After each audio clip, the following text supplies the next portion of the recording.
Deixa eu te fazer uma pergunta. Como você reagiria se soubesse que uma pessoa ou um grupo de pessoas desenvolveu uma teoria ao escrever um livro de que Jesus, quando esteve aqui entre nós, ele manteve relacionamentos homoafetivos, ele foi um homossexual? Qual seria a sua reação diante deste fato? Provavelmente você reagiria como eu, com muita indignação. Eu não quero entrar no mérito deste assunto, do gênero de Cristo, da sua natureza sexual, se ele era ou não homossexual. Eu não quero discutir isso porque tanto eu quanto você, que somos cristãos, adventistas do sétimo dia, que conhecemos as Escrituras Sagradas, a verdade, sabemos que Jesus nunca foi homossexual. Ele veio a este mundo como homem. E como homem, ele assumiu a natureza humana. Ele também tinha a natureza divina, mas ele assumiu a natureza humana para nos provar que é possível vencermos o pecado se estivermos obedientes à vontade de Deus Pai. Como homem, ele morreu na cruz do Calvário. Nós conhecemos quem é Jesus, o Salvador da humanidade, aquele que ama a todos, independente da sua condição. Ele ama inclusive aqueles que são homossexuais, aqueles que estão na prostituição, aqueles que estão no mundo da criminalidade. Ele ama e oferece um novo caminho, uma nova vida, para que todos esses possam um dia estar com ele salvos para sempre. Este é o Cristo incomparável, o Cristo dos Evangelhos. Então, nós não precisamos discutir aqui o gênero dele. Não é este o assunto que eu quero falar com você hoje, mas eu quero falar sobre a nossa postura como cristão no mundo cada vez mais polarizado, no mundo cada vez mais que rivaliza com o cristianismo e com a pessoa de Jesus. No mundo onde você está cercado de instrumentos de Satanás, querendo desconstruir a verdade de Deus, querendo desconstruir a verdade do Evangelho, do cristianismo, querendo atingir a Jesus por aqueles que o seguem, que somos nós, os seus discípulos. Qual deve ser a nossa postura? Eu preciso dizer a você que ter o sentimento de indignação é tolerável, mas agir com indignação talvez não seja correto para nós que somos cristãos. Devemos nos lembrar do que Jesus nos ensinou lá no Sermão da Montanha.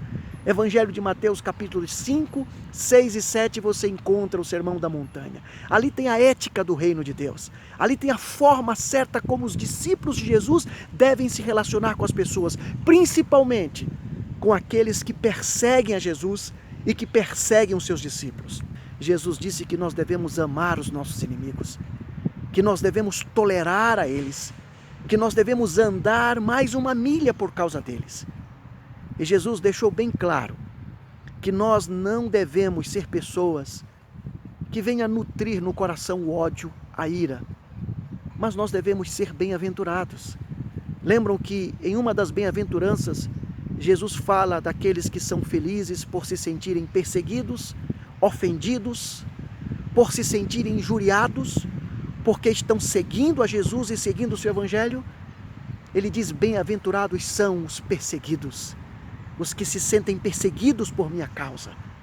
A nossa reação diante desta polarização que está acontecendo hoje, querendo desconstruir o cristianismo e ofender a Jesus Cristo, a nossa atitude deve ser uma atitude em que nós não devemos responder da mesma forma como eles, mas nós devemos ignorar estas coisas e cada vez mais que elas surgirem, nós devemos pregar a Jesus através do nosso bom testemunho, amando estas pessoas, demonstrando boas atitudes, construindo pontes ao invés de levantar paredes e muros, mostrar para estas pessoas que o que elas estão falando, advogando ou se expressando, seja na arte, seja no jornalismo, seja em qualquer outro meio de comunicação, não é o caminho certo, não é o caminho que vai preencher o vazio do coração delas, mas há um caminho diferente, um caminho muito melhor, um caminho que pode trazer sentido para a nossa existência, que é o caminho que Jesus Cristo nos ensina através da sua palavra. E nós só vamos transmitir esta palavra através do nosso bom exemplo. Portanto, a nossa reação, ela não pode ser com indignação, mas tem que ser de maneira nobre, com um testemunho elevado, de que Jesus reina em mim e de que eu devo tratar estas pessoas de maneira correta, cristã, sobretudo, mostrando a elas que não importa se jogaram pedras, nós continuaremos amando e continuaremos tendo esperança de que o Evangelho alcançará a vida delas. Fica esta mensagem aqui para você refletir e que eu e você cresçamos em Cristo, dando esse bom testemunho.